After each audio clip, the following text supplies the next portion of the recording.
welcome back. My name is Josh Rogin. I'm a columnist with the Washington Post. Welcome to panel 2, and thank you to the Canadian government for hosting us, and thank you to our esteemed honorable congressional delegation for attending, and thank you to Peter for making us the only thing standing between this crowd and the lobster dinner. I'm proud to say this is my 11th Halifax International Security Forum. And as I look around the room, I'm very heartened to see a lot of familiar faces. I'm also very happy to see some new faces, some people I hope to meet over the course of the next 2 days. Unfortunately, for those of you who are new, you won't be able to experience one of the early treats of the Halifax Forum, which is that Senator John McCain would give an impromptu comedic performance at the lobster dinner every night. But lucky for you, I preserved some of his jokes. You can say these with me if you remember them. What was funny about the McCain stand-up routine, of course, was not the jokes themselves, but the fact that he said the same ones every single year in a row. His most famous one was about his loss in the 2008 election. He said, after I lost my presidential election, I slept like a baby. Sleep for 2 hours, wake up and cry. Sleep for 2 hours, wake up and cry. He had a famous one about the 2 inmates standing on the Chao line at the Illinois State Prison. One turns to the other and says, you know, the food was a lot better here when you were governor. And then the final one, which I'm sure you guys all remember. What's the difference between a catfish and a lawyer? One is a scum-sucking bottom dweller, and the other is a fish. Yes, exactly, exactly. Actually, my favorite John McCain quote was when he would quote Chinese Chairman Mao Zedong. And McCain would often say, as Mao would say, it's always darkest before it goes completely black. Now, what was funny, of course, is Mao never said that. And John McCain knew he never said that. He wouldn't quote Mao Zedong, but he loved to misquote Mao Zedong. But I keep bringing up that line at every Halifax Forum because it keeps seeming to get more and more true. We live in a chaotic world. We live in a world where the crises are mounting, where Ukraine is fighting for its survival, Israel is under attack, American warplanes are squaring off against Iranian-backed militias, heightened tensions in the South China Sea. And when President Biden said last month, we are facing an inflection point in history, one of those moments where the decisions we make today are going to determine the future for decades to come, I think everybody in the room can understand that the gravity of that remark is only growing. In fact, it's not so different from what Xi Jinping said to Vladimir Putin just before he departed Moscow in March. He said, right now there are changes, the likes of which we haven't seen for 100 years, and we are the ones driving those changes together. This is not just an instance of he said, she said. No? Okay. They can't all be winners. Okay, there we go. It took a minute. The bottom line is that it seems as if, like it or not, we're entering into a bipolar world. It seems as if, like it or not, our adversaries are teaming up against us in Ukraine, in Israel, in Europe, and in the Pacific. Iran is arming Russia and Hamas. North Korea is exporting weapons to Russia and to use against Ukrainians. Russia and China are teaming up to help Hamas diplomatically. And China is helping Russia and Iran evade sanctions and continue their aggression. These conflicts are intertwined, and therefore our response, it would seem, needs to be intertwined. And that's what we're here to discuss today. And I couldn't imagine having a better panel to do it. Let me briefly introduce them. Ms. Masih Alinejad is an Iranian activist and president of the World Liberty Congress. Mr. Vincent Chao is the spokesman and director of the Democratic Progressive Party of Taiwan. Mr. Garry Kasparov is the chairman of the Human Rights Foundation in Russia. What I want to do is I want to give them each a chance to give us a situation report. You know, it's a lot going on in the world, and I want them each to tell us just a little bit up front about what's going on in your movement with related to the country that you care about, and what does this professional crowd need to know, and then we'll get into a discussion, then we'll have plenty of time for questions and answers. Masih, let me begin with you. It's been about a year since thousands and thousands of brave Iranian women took to the streets to defend their rights. A year later, it's unquestionable that the situation has changed. The mood has changed. The people are doing things in Iran that were unimaginable years ago. At the same time, the regime seems as entrenched as ever. Give us your honest take. What's the latest? What do we need to know? It's beyond sad that last year when I was here, I was very, very hopeful that we're almost about to overthrow the regime. Not only to, save ourselves from this dictator, we were trying to save the whole world, because Iran is everywhere. The Islamic Republic is everywhere. So yes, the Islamic Republic actually killed more than 700 innocent protesters. They arrested more than 22,000 protesters, and they hanged 40 of them. So that is why the revolution, which is called Women, Life, Freedom, you don't see it in the streets, but we are actually seeing different phases of the revolution. The number of the women who actually practice their civil disobedience increased.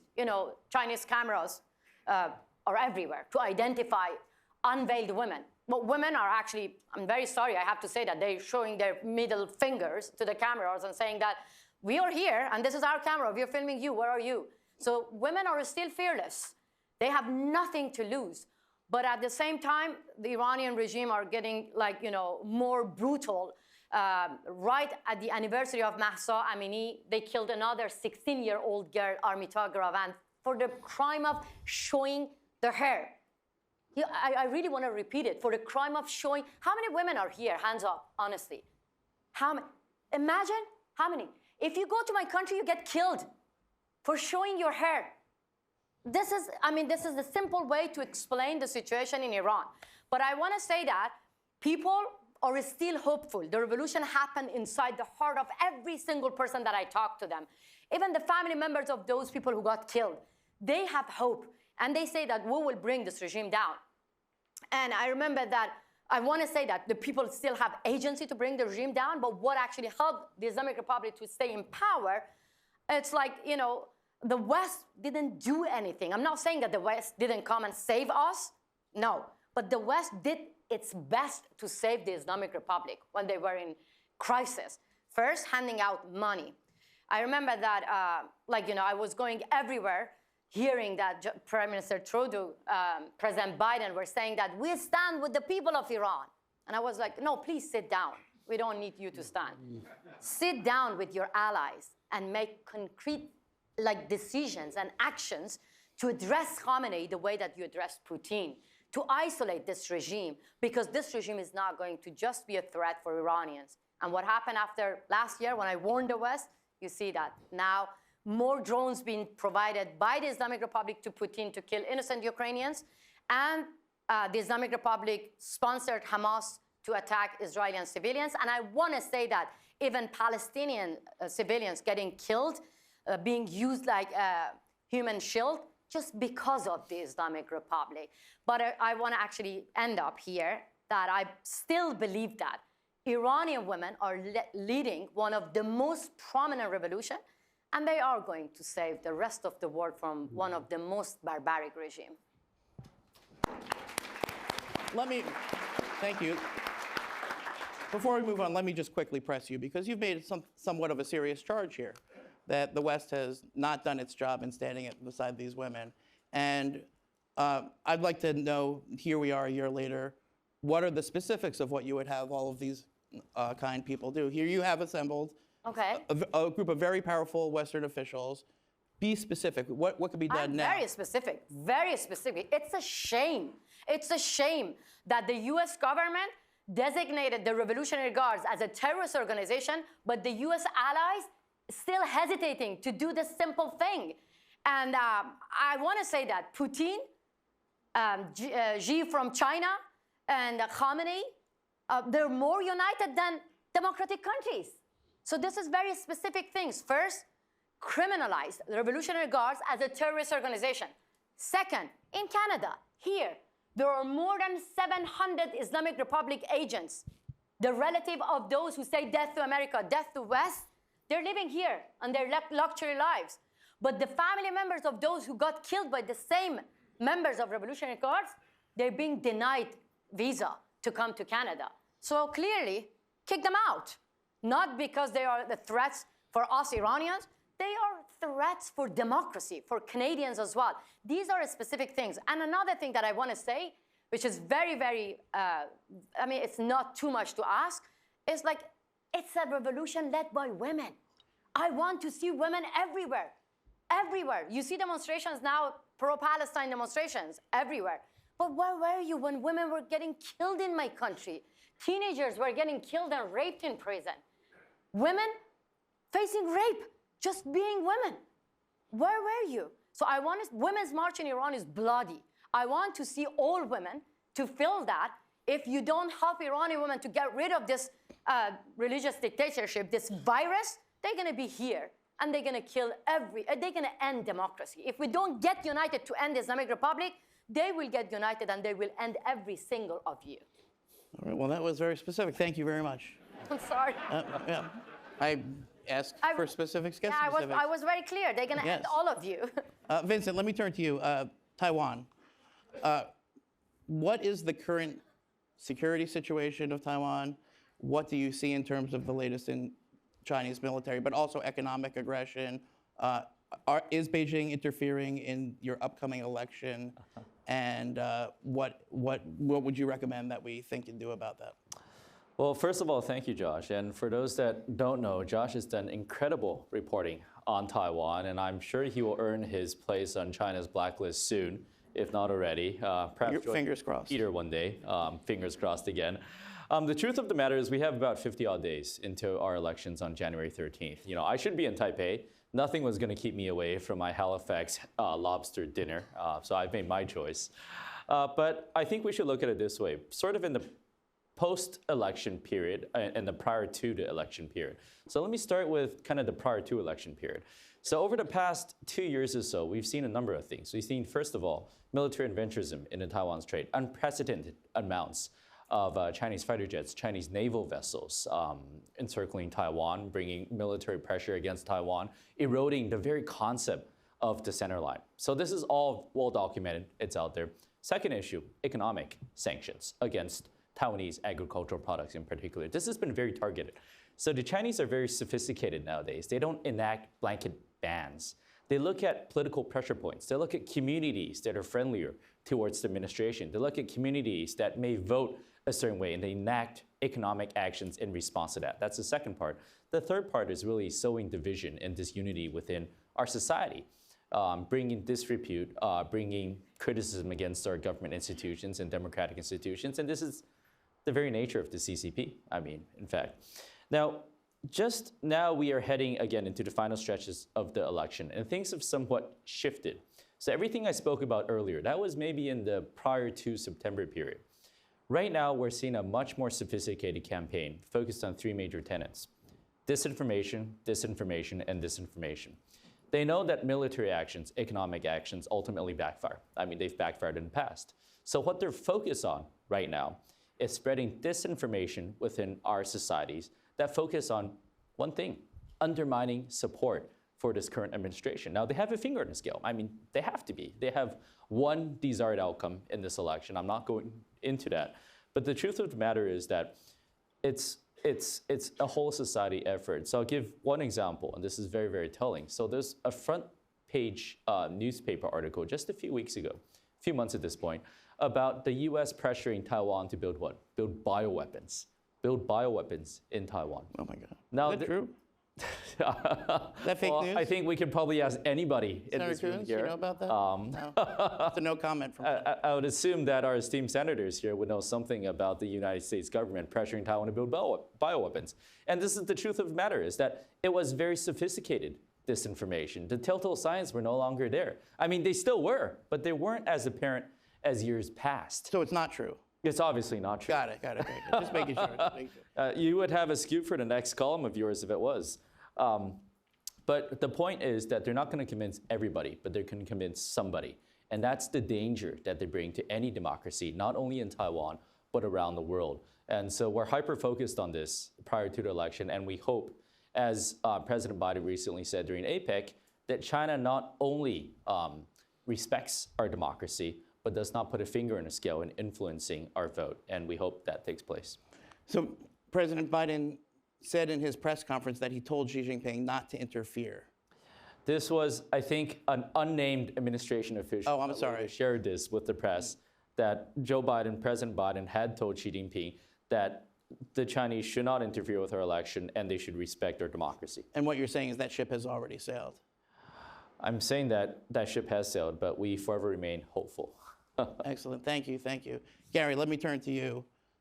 Russia, Ukraine. I mean, it will be the subject of every panel this weekend, but from your perspective as a human rights defender, from your perspective as a dissident, what do you think is most important for these esteemed audience members to know about the current state of affairs?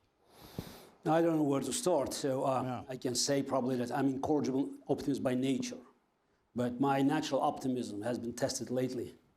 My first article about existential threat from Vladimir Putin to the free world dated back to January 4, 2001 in the Wall Street Journal. That was the year where President Bush looked deep into Putin's soul and found something there. And Senator McCain wisely said that looking at Putin, you should only look at his forehead and see 3 capital letters, KGB. Vladimir Putin, as every dictator before him, always lies about what he did. But very often, as every dictator before him, he tells us what he's going to do. We should remember that Mein Kampf was published in 1925, and that was a blueprint. But who paid attention to a leader of a small nationalistic party in Germany? I mean, who could have imagined that 8 years later they would be in power? Vladimir Putin made all these statements being in power. So back in 2005, he said the collapse of the Soviet Union was the greatest geopolitical disaster of the 20th century. Was it clear? Yeah, I'm not sure Putin already was convinced that he could deliver on his promises, but that was in his mind. Every statement Putin did from the very beginning, by the way, his first act as president of Russia was to restore Soviet national anthem. You say symbolic, absolutely. Symbolism, that's in the core of every dictatorship. So his intentions were very clear. It was about opportunity, and the free world offered him these opportunities. Just again, not to be mistaken, back in 2007, at the Munich Security Conference, looking into the eyes of the leaders of the free world, Vladimir Putin said, NATO must go back to 1997 borders. Didn't he? Response? Nothing. Next year, just to prove that he was not just throwing words, he attacked the Republic of Georgia. The reaction? Nothing. By the way, it's in a few years after this invasion, I wrote an article in the Wall Street Journal, and I said the next will be Ukraine. They asked me, how did I know? I said, I looked at the map. And again, I believe Vladimir Putin. We have to believe dictators. By the way, when you look at the list of their promises, they keep delivering on them. When people say, Iran, oh, it's for domestic consumption, they want to destroy the state of Israel. No, they want to destroy the state of Israel. Yeah. This is very much the policy. So that we made these mistakes in the 30s of the last century. We're making this mistake now. And Vladimir Putin is very serious. So in 2014, after annexation of Crimea, I was dead sure he would go for the whole Ukraine. Why? Because he said it. Because Russian propaganda 24/7 kept saying that. Ironically, nobody wanted to hear that. I wrote the book, Winter is Coming, Why Vladimir Putin, the Enemies of Revolt Must Be Stopped, back in 2015. The reception was quite timid. Yeah, I was viewed as, oh, it's a Russian radical. Of course, you know, he hates Putin. And yeah, yes, I have reasons to hate Putin. Yeah, but it was not a threat just to us. My great friend and ally, late Boris Nemtsov, had been repeating time and again, Vladimir Putin was our problem. But if you did nothing, he would be everybody's problem. Back in 2005, 2006, 2007, the years where Vladimir Putin could have been stopped. So we did nothing, and Vladimir Putin built his military presence. And I was quite shocked, you know, when people still discussed whether Putin would attack Ukraine or not, when he brought 200,000 troops, surrounded Ukraine from north, east, and south, brought half of his Pacific fleet from Vladivostok to Black Sea, and was still debating, is it, you know, it's a bargaining chip for negotiations. You don't have to ask anyone, you know, political pundit here. Listen to Russian propaganda 24/7 since 2014. They kept repeating, Ukraine was not a state, Ukrainian nation was not a real nation, we have to assimilate them, we have to... They kept saying that, and Vladimir Putin, as every dictator, had to deliver on his promise. What's happened? Nothing happened. So should I remind esteemed audience, you know, so many top brass here, on February 2nd, 2022, last year, General Milley, the former chairman of the Chief of Staff, testified on the Hill and said that you argued against giving Ukraine any weapons, didn't he? It's in the record. Why? Because the Ukrainian army would be destroyed in 2 weeks. And the weapons would end up in the hands of Russians. I found it a little bit cynical coming from someone who 6 months earlier left tens of billions worth of American weapons in the hands of Taliban. But that's what was expected. What was the CIA forecast for Kyiv? 96 hours. So that's why when we are applauding now NATO unity, we should remember it's cemented by Ukrainian blood. Yes. And the same leaders who are now debating how to help Ukraine would be sitting and negotiating with Putin, trying to salvage pieces of Ukraine. No doubt about it. Ukraine, for Biden administration, was a bargaining chip in the negotiations, alongside with Iran. Iranian deal was a part of that. And Ukraine was there, so losing part of Ukraine would not be a problem. And by the way, tell me, I'm a Russian, I'm earned rights to be paranoid. Tell me that as we speak now, Jake Sullivan and Bill Burns are not negotiating with Russians the partition of Ukraine. Anybody is willing to say that now, just it's not happening? It is happening. Because America doesn't, this administration doesn't want Ukraine to win. That's very clear. Because the war could have won a year ago. Why are we talking about $60 billion or $100 billion package? The weapons that Ukraine needs to win the war are collecting dust in American storage. Thousands of tanks, ATACMS, F-16s, Grey Eagle drones. It's all sitting there. But the great strategists are calculating distance for ATACMS not to reach the bridge. Because Bill Burns promised Russians not to attack the bridge and not to interfere with Russian, as he called, domestic affairs. So this is a sad truth. That's why we don't hear Ukraine must win. My apology for Canadian minister who said it today. But Americans always say we'll stand with Ukraine as long as it takes. The phrase is not finished because it could be we stand with Ukraine as long as it takes for us to make a deal with Moscow. So all right, Garry, let's. Oh, okay, fine. That's enough to chew on, and I'm not going to try to fact check that whole thing. Just to finish. Yeah. Just to finish really? that Okay. regarding Russia. Right. So I always say that you don't expect changes in Russia before Ukrainian flag is raised in Sevastopol. And my only wish is the Russian men will have half of the courage of Iranian women. Thank you. Thank you, thank you. You'll have another chance, I promise, to talk. I'm not going to fact check that all, but just point out very quickly that the administration does not acknowledge that it's negotiating with Russia. The partition, they would contest that. We're going to leave it. We're going to leave it there. Yeah. Denying. Can you deny it? Okay. Well, I can't. I'm not in a position. I'm just. Ask them. Just for the record, that's not been established. But anyway, let's move on. Okay. So, what I want to do with the next piece of this panel here is to tease out the actual task that we're here to do, which is to prove, to show, to persuade people that these conflicts are linked. It's not enough to just say it. We have to show it, okay? We have to produce the evidence. And so why not take this time we have here today? First, same order. First, I'm going to ask you, Masih, to tell us from your perspective, from your expertise, how Russia and China are interfering in the Iran issue. Then I'm going to ask Vincent to answer how Russia and Iran are interfering in the Taiwan issue. And then I'm going to ask Garry to talk about how Iran and China are interfering in the Russia issue. And let's give real evidence, real examples to prove the case that the CRINKs, erase that, the CRINKs.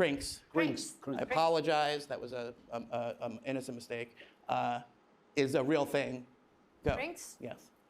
I mean, honestly, when I heard the word CRINKs from Peter, I was like, this should go viral on TikTok, not Osama bin Laden's letter to America. You know, that breaks my heart. As a woman coming from Middle East, CRINKs, see, Islamic Republic is in the middle. Like, whether the war is in the heart of Europe, Islamic Republic is in the middle. Whether it's Hamas, Islamic Republic is in the middle. The money from poor people, which suffering from poverty, lack of electricity, lack of water in Iran, goes to the proxies in the Middle East and goes to provide drones to Putin to kill innocent Ukrainians. So CRINKs, it's the real problem.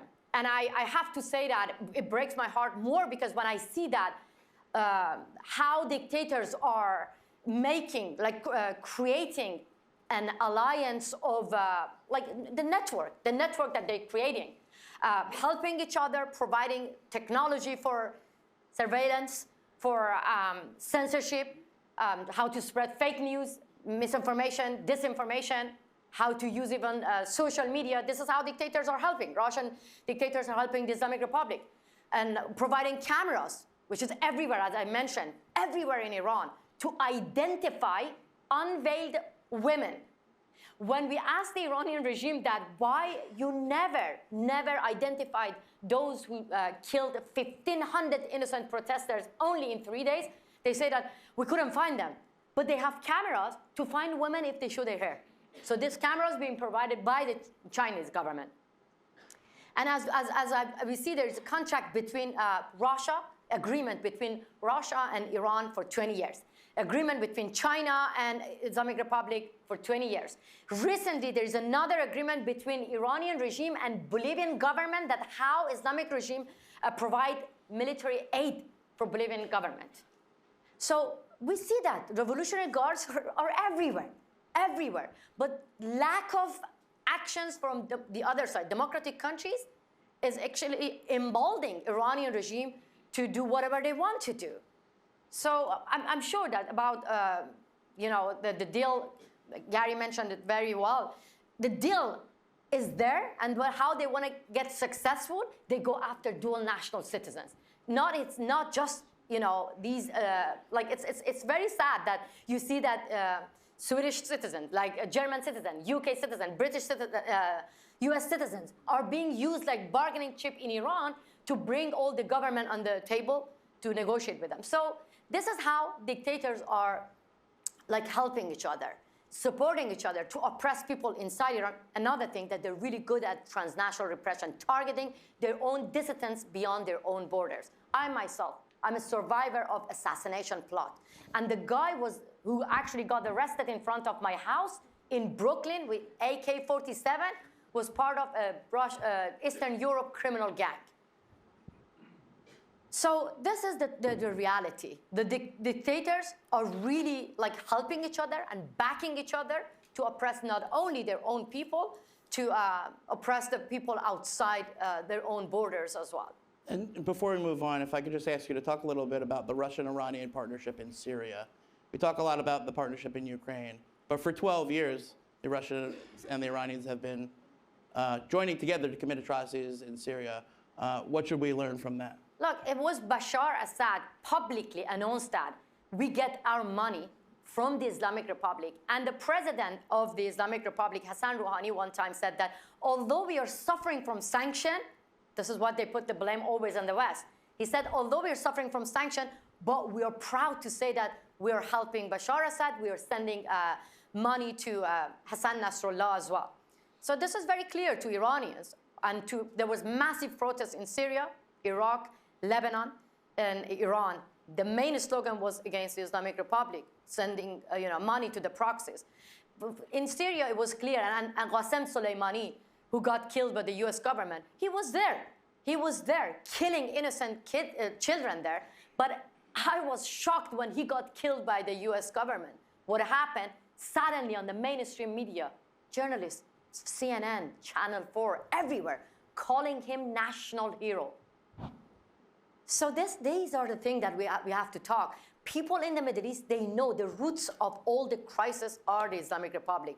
But people in the West are lost, or actually maybe buying time, I don't know, to get the deal and like negotiating with the killers.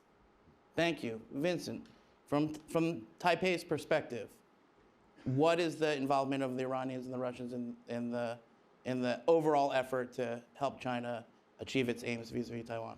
Well, let me quickly lay out a scenario. What happens if Russia wins in Ukraine tomorrow?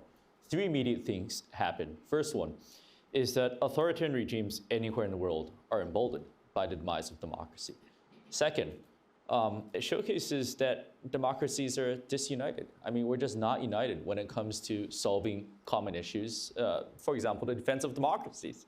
Third, it heightens the CCP's claim that unification is essentially inevitable and that the people of Taiwan should learn to accept this.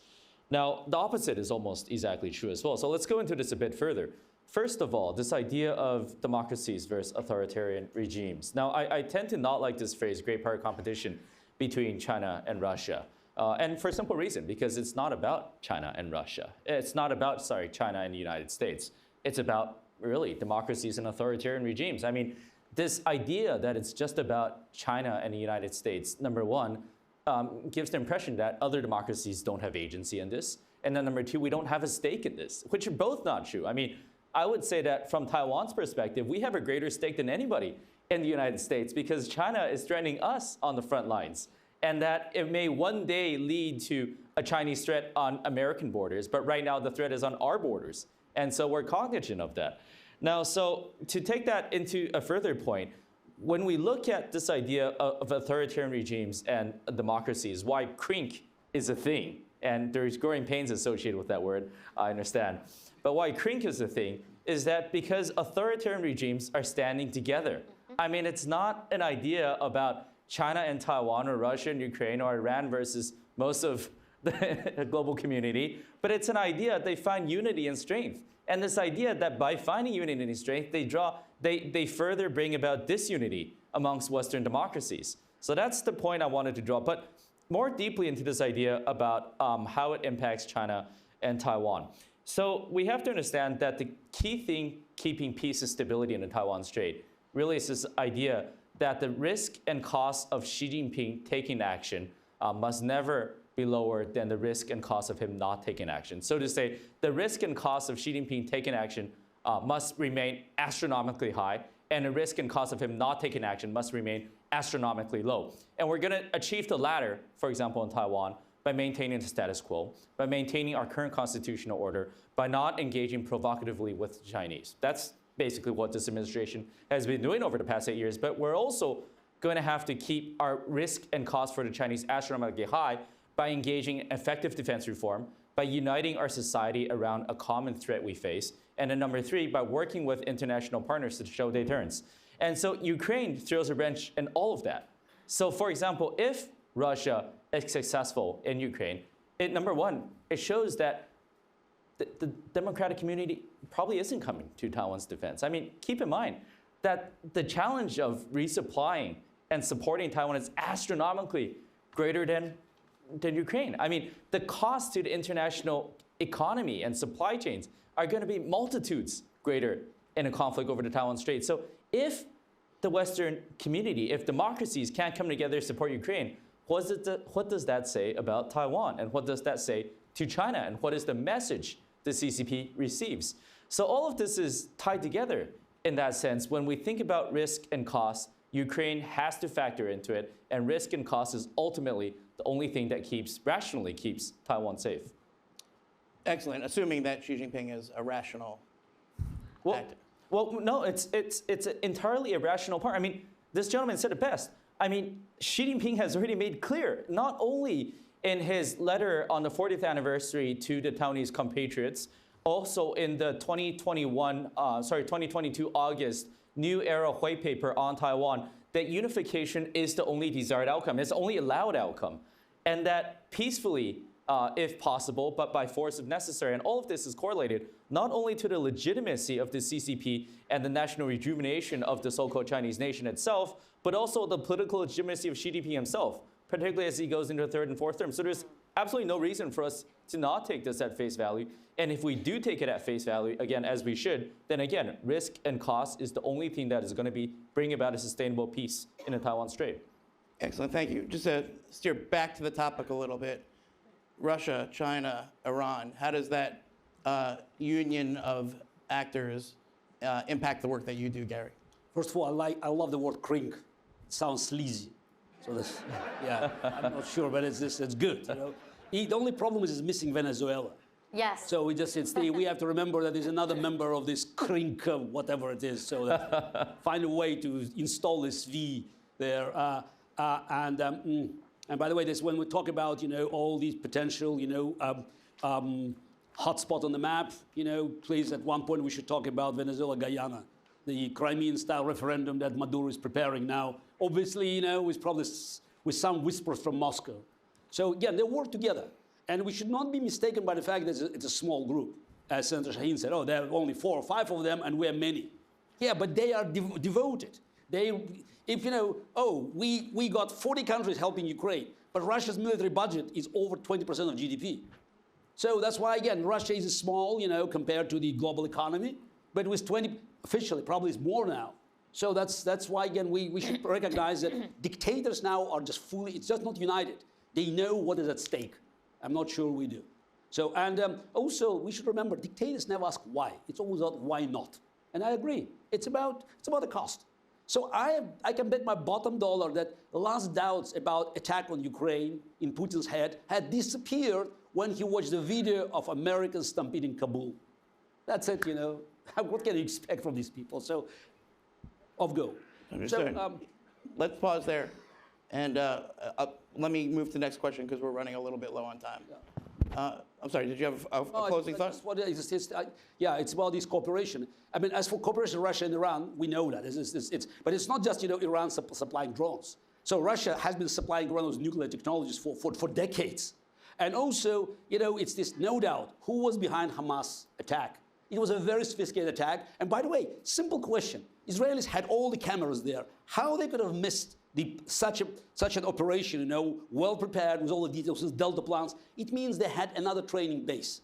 And I bet you it was a training base that was protected from American surveillance.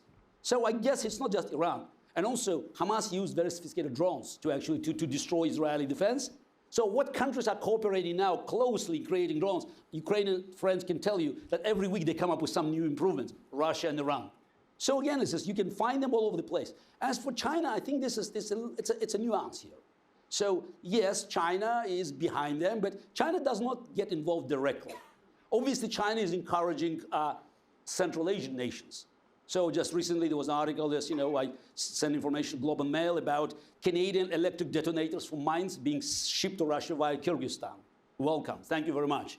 So, or French gunpowders via Kazakhstan. China is definitely behind it. But I think the Xi Jinping is trying to actually see, what's best for him. Attacking Taiwan could be costly. But don't forget, there's one country that China looks as at a potential prey. The Chinese official claims to Russia, they amount to 1.5 billion square kilometers. The entire territory from Vladivostok, which by the way is no longer Vladivostok on Chinese maps, in Haishemin, to Lake Baikal, was China until 1860. So that's why I think he's happy to see the war going on and on, because potentially instead of going for a rocky island, which is armed to the teeth, and potentially having American aircraft carriers, he has a much better opportunities in the north. So but of course, right now, he's trying to gain all the advantages. And I want to remind anybody that the signature of a dictator on a treaty is not worth of paper. It's put on. Understood, thank you. Before we go to questions, I really want to take some time to tackle what I think is a very often heard and in some cases legitimate critique of this idea. And I think if we want to be honest about what's going on in our politics and our societies, there's a lot of fatigue with internationalism. It seems clear that the benefits of globalization were not distributed equally inside of democracies. It seems clear that there's a rising dissatisfaction with intervention and a rising dissatisfaction with internationalism amongst the youth. And I'm wondering if we can, first of all, answer those criticisms. Are we biting off more than we can chew? Are we creating the thing that we are fearing by grouping these countries together? In other words, are we creating a self-fulfilling prophecy? And why is it that you think that so many young people in democracies in both the right and the left are very skeptical of this idea and this project? And I'd like to start with you, Masih. I think because the leaders who can actually lead the youth are trying to be politically correct. And being politically correct, they are lost. That is why we're losing democracy here as well. I mean, honestly, think about it. I want to get back to the example that I said. The letter to America from Ben Laden is going viral. The youth are talking about this. It just reminds me of like the Supreme Leader Ali Khamenei sent a letter to America as well. So imagine like 4 years later, his letter goes viral among the youth, your children. How do you feel?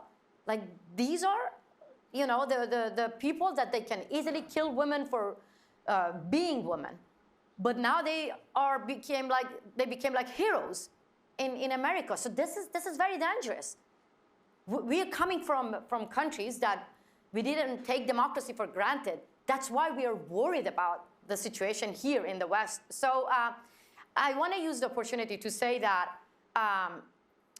like the dictators are, we talk about CRINKs, all the dictators, they don't share anything, like no ideology, no culture. They don't have anything in common. They only have one thing in common, being anti-democratic. So why the democratic countries that our values do not get us united? Well, we did recently, that's why I want to use the opportunity. We did recently, alongside Garry Kasparov and Leopoldo Lopez, opposition leader from Venezuela, we created new initiative called World Liberty Congress. Instead of watching United Nations, that how these dictators are voting for each other, electing each other, which making the United Nations like a place for dictators, uniting all the dictators, we try to unite all the freedom fighters, all the dissidents and leaders from 52 autocracy, 52 authoritarian regimes. And we actually invited 200 dissidents in Lithuania last week. Guess what? We were all coming from different cultures, different countries, miles away from each other, but we were all shared the common values. And we were like, this is the place that we have to invite democratic leaders to come and hear us, to listen us, and to understand that we are not just fighting for ourselves. Democracy should be protected in the West as well. And that's why I'm worried. That's why maybe Garry Kasparov said that people for years and years saying that he's very radical. People calling me that I'm a very loud woman. I'm being proud to be a loud woman in the face of these clerics killing us. Yes. Thank you so much. And I want you to join us to the CRINK community and to the World Liberty Congress community and help us to protect democracy. That's all I need. Thank you, Vincent. I was engaged in a debate at a university last week about whether or not we should defend Taiwan, and the university students voted against it. And to be sure, that may say something about my debating skills, but it also, I think, says something about young people today. What do you think about this, and what do you think can or should be done to bring the next generation along and to persuade them that this is a project worth continuing? Well, first of all, I would say to them that defending Taiwan is not their responsibility. Defending Taiwan is our responsibility, and we're firmly committed to that. I mean, over the past 8 years, our GDP per defense spending has gone up from 1.78% to about 2.5%. In real dollar terms, it's gone up over 50%. We've revived conscription back from 4 months back to 12 months. We've engaged in defense reform. We've brought in new capabilities. We're building our new indigenous defense submarines for the first time ever. I mean, all of these actions are supposed to showcase one thing, which is that defense, again, is our own responsibility. And it's great. It's fantastic for international partners to chip in, and it's helpful for them to do so. And like I said, I mean, if we're talking about cost and risk, there's no single greater cost and risk that can be introduced than international partners saying that they have a stake here in the peace and stability of Taiwan Strait. But ultimately, the responsible party is ours. So that's the first thing I would say. The second thing I would say is this, is that we're not asking for partners to chip in for Taiwan's security while not giving back to others. Let me put it back to Ukraine, for example. On Ukraine, we're the first Asian country to send a medical team to Ukraine, where probably the highest amount of humanitarian aid from anywhere in Asia has come from Taiwan, the people of Taiwan. We've donated power generators, school buildings, housing to place cities across Ukraine. Our Taiwanese citizens have bled and died with their brothers and sisters in Ukraine fighting for freedom. And we're putting together a reconstruction package, about $90 to $100 million US right now in our legislature to support the reconstruction of Ukraine. I mean, these are things that the people of Taiwan are doing because we firmly believe what we are saying, which is that democracies stand together and is ultimately a two-way street. Excellent. Thank you. Garry, the last time the House voted on Ukraine aid, a majority of House Republicans voted against it. And that's 117 House Republicans voted against it. They're responding to their base. What do you think is, how did it get to this point, and what do you think can or should be done to make the argument to young conservatives in particular, that the Ukraine project is something worth supporting? No, I think it's the same kind of ignorance as on the left about Israel or Hamas. Because it's quite ironic. I already said it, but I can clarify it. Whatever is $60 billion or $100 billion, this is not money given to Ukraine. The lion's share of this money goes to American military manufacturers because it replenishes the stock. What Ukraine needs is something that's sitting in the stock now. Tanks, F-16s, ATACMS, Grey Eagle drones. It's sitting there. And it's not, what the Pentagon is using. It's in the storage, collecting dust. So the money will be paid to American manufacturers. By the way, it's quite ironic that most of American defense industries are in the red states. It's quite. I never I never checked, exactly how the members of the House voted. But most of the money will end up in places like Arkansas or Louisiana. So that's again, this is what you can find out. So very little, by the way, goes to Idaho and New Hampshire. I just checked it before I ended the stage. So Sure, it's spread around. I just saw the recent polling done in Iowa. Actually, this is quite conservative state. And again, it's about the question you ask. Because again, it's one of the problems people don't understand why we're fighting in Ukraine. This is the key. So this is, what is the goal? Because if it's a war, it should be the goal. In 1943, in January, in Casablanca, FDR and Churchill publicly said, unconditional surrender. And don't tell me that the Wehrmacht in 1943 was a less formidable force than Putin's ragtags. So in 1943, before the end of battle in Stalingrad, Japan was there, Italy was there, unconditional surrender. That's a strategic goal. So if you know what you're fighting for, then there will be a solution. There is a will, there is a way. But as of today, it gets very unclear. As long as it takes, it's not the right message. So I believe that if people are given clarity about the American goals, why it's important, connecting Taiwan, Israel, bringing it together, that's how we can actually sell it to the American public. Again, because everything I saw from the polling depends on the questions, how you do that. And of course, you can easily turn it around. Just changing a few commas and a few letters, you can get the result you want. And again, at the end of the day, it's not about money that being voted by the House. Administration can decommission these weapons, put $1 tag, and send it to Ukraine. Again, if there's a will. I can remind you that it's from June 22nd, 1941, when Hitler attacked Soviet Union, to the end of this year, America sent to Soviet Union to Stalin, 360,000 tons of weapons, ammunition, and food. 360,000 tons at a time where the Nazis controlled the entire Europe, and the Arctic route was infested by German submarines, and Luftwaffe was in there. Still, if there is a way, if there's a will, there's a way. Excellent. Thank you so much. We do have time for questions. I'm going to ask you to tell us who you are, who you work for if you'd like, and if you have a comment, just put it in the form of a question. And we'll start down here in front, Mr. Peter MacKay, who has been referred to as the Canadian John McCain. Not in that class, John. Thank you very much, Josh, and Garry, Masih, Vincent, Ehud. Wonderful to have you here. Your passion and this platform coincide very well. My very specific question, we have two democracies under threat or under attack. We have two aspiring, let's call them, democracies, held back. Countries sometimes like Ukraine need weapons, but Masih, I was struck by the comment that you made about how regimes are emboldened by silence and a lack of cohesion from Western countries in terms of the message and the words. We've had leaders on the ground in Russia, Navalny, Kara-Murza, in jail, not on in jail or dead.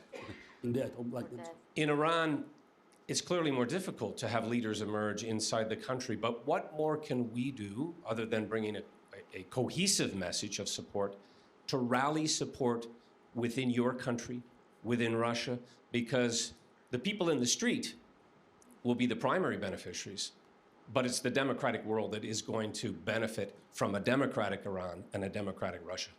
Okay, great. We're going to ask for short answers so we can get to as many as possible. First Masih and then Garry. Yeah, that's a very good question. Especially dictators are really good at killing hope within the country, telling women that you're being forgotten, you're being ignored by the Western country, by democratic countries, especially women sacrificing their lives.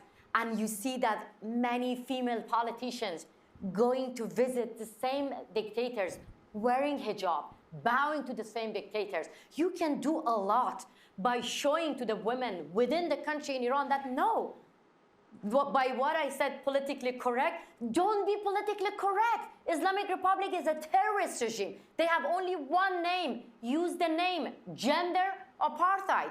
And I want all of you to join us, women of Iran, women of Afghanistan, to expand the definition of apartheid in all international law and include gender as well. And that is going to make our work easy to end gender apartheid. Believe me, I don't want any Western countries to help us, to save us. I want them to stop saving the Islamic Republic, and they can do a lot. By first, naming Islamic Republic as a gender apartheid. Second, by supporting pro-democracy and freedom fighters within the country and outside Iran.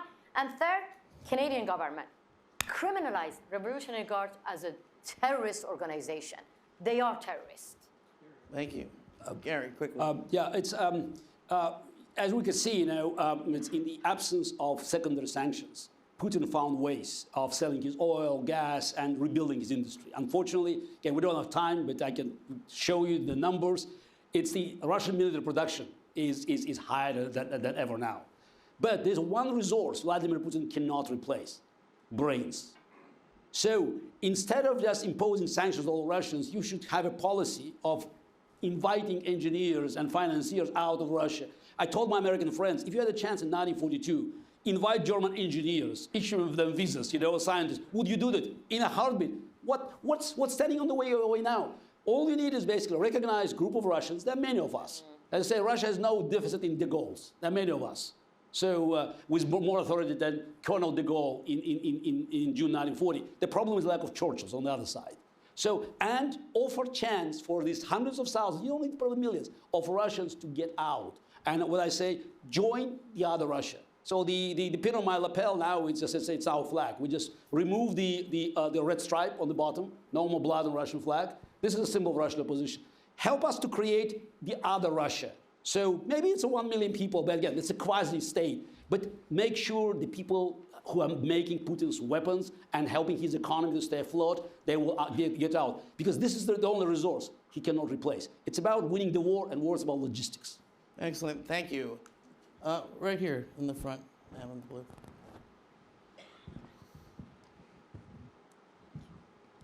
Hi, my name is Sabrina Sakeb, and I'm from Afghanistan. Masih, thank you so much for mentioning the women of Afghanistan. And I just wanted to remind everybody that in 2001, when the world came together to kick out Taliban, the regime who were supporting Osama bin Laden, the terrorist, and their terrorist group, they kicked out Taliban from Afghanistan. They brought women into the platforms, into the conferences. Women were running for office, for presidential election even. Women were athletes. So we had a life, and we hope for a better future for our country. 20 years afterwards, they killed Osama bin Laden. They brought Taliban back into power, and they handed our fate into the hands of these terrorist regime who are practicing gender apartheid in Afghanistan right now.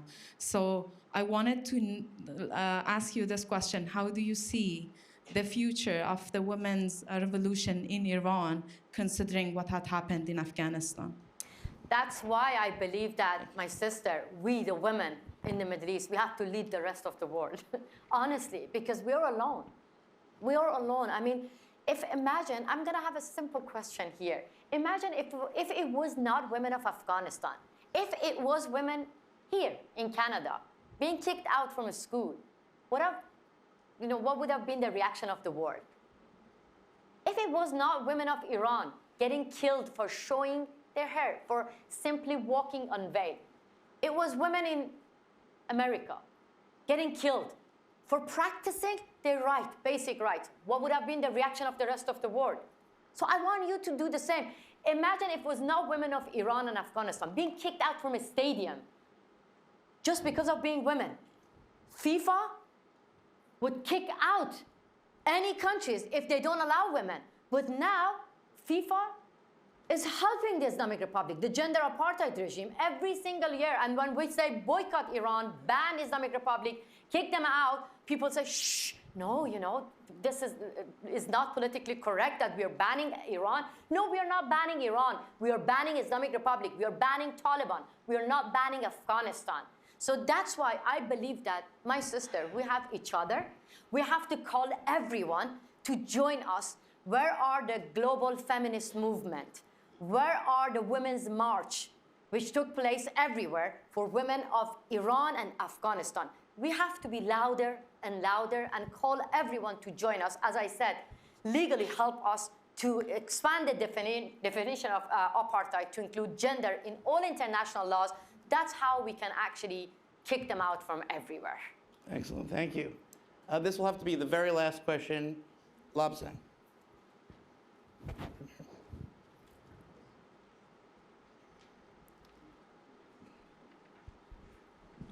Thank you. As Masih said, CRINKs has 4 countries, but Masih said there are 50-some autocratic countries. Yes. I think all of them are trying to follow a philosophy or ideology that they want to replace the present world order and follow the Chinese world order. Now, Xi Jinping made it very clear what is Chinese world order. Global Belt and Road Initiative, global security, global development, global civilization initiative. And said in 70 years of Communist Party of China, they have never occupied an inch of foreign land. I'm Tibetan, my Uyghur friends are here, and then Mongolians will all testify that even in the footage, it was not shown that Han Chinese occupied or inhabited areas only 40%. 60% of present day's map of China were inhabited by other people like Tibetans, Uyghurs, and Mongolians, right? So it's an expansionist ideology. And when there's a global security, it means global surveillance. When there's a global development, it means profit of them and loss for others. So I would like, our spokesman person from Taiwan to expand a bit on what is Chinese world order. If it replaces the present world order, how threatening and dangerous it could be for the rest of the world, particularly for Taiwan immediately. Excellent, thank you. That's a great question. And I think it really goes down to how clear we are, our clarity in terms of the CCP's intentions. And the CCP, I think, has always made quite clear that, number one, that they intend to take Taiwan back peacefully again, if possible, but by force if necessary. But the second is to engage with the US on equal footing. They see China and the US as dividing spheres of influence in their ideal world scenario. Now, we would easily imagine where, for example, the Pacific would fall under that sphere of influence, where Japan, where Korea, where the Philippines, and Southeast Asia would fall under that sort of plan. So I think we have to take that at face value. And, as Masih said very clearly, we have to take what these authoritarian leaders say at face value because it's going to be true. And so I think on China, again, there's only one way, really, to keep their ambitions in check, and the only way is to stand together. There simply isn't any other way. The United States can't do it alone. To be honest, you guys are so far away. Taiwan can't do it alone. Korea can't do it alone. Japan can't do it alone. Australia can't do it alone. The only way it's remotely possible is if all of us stand together now rather than 10 years or 15 years later and reminisce about what could have been and what should have been. I can't think of a better sentiment on which. I have one more? Just and I'm sorry, we're out of time, Garry, but Whilst- you hold that thought for the cocktail party. I've been Just one advised by the statement only. management to give you a public service announcement. The buses out front will be there at 6:30 to take you over, or you can walk. It's a nice walk. And I think we've definitely not exhausted this conversation. So please, I look forward to continuing it with you all over lobsters. Please give our panel another round of applause. Thank you so much. Thank you.